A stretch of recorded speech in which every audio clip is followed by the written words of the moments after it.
Saviez-vous que l'histoire dominicaine est marquée par le passage de 5 présidents d'origine haïtienne que beaucoup d'entre nous ignorent? Alors regardez cette vidéo jusqu'à la fin pour découvrir ces présidents, et la dernière va vous choquer.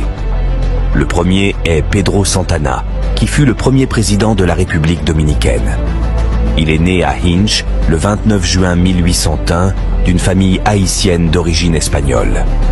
La révolution de 1804 contraint ses parents à s'exiler en République dominicaine, installé au Cibao en 1805.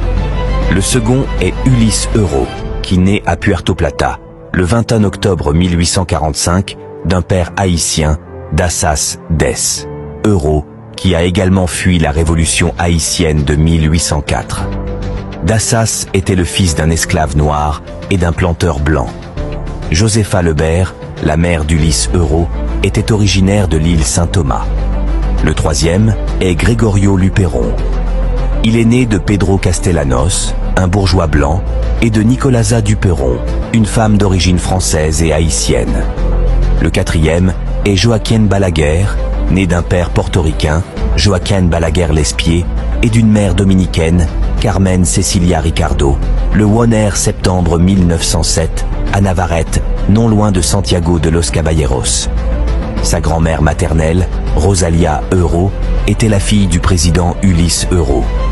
Le dernier est Rafael Leonidas Trujillo, était le fils d'un dominicain José Trujillo Valdez et d'une haïtienne Julia Molina Chevalier. Il a vu le jour le 24 octobre 1891 à San Cristobal.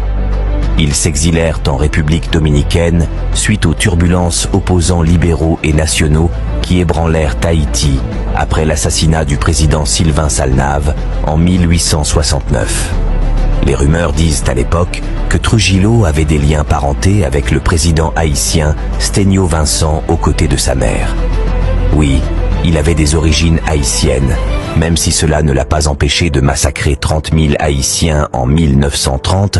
En effet, la mère de Trujillo lui avait expliqué les péripéties qu'avaient connues ses ancêtres en Haïti. En particulier, la nationalisation et la redistribution de leurs biens jugés mal acquis par le gouvernement de Lysius Salomon en 1879. Ce qui avait provoqué une partie de la haine du dictateur contre les Haïtiens, en particulier les Noirs. N'oubliez pas d'abonner.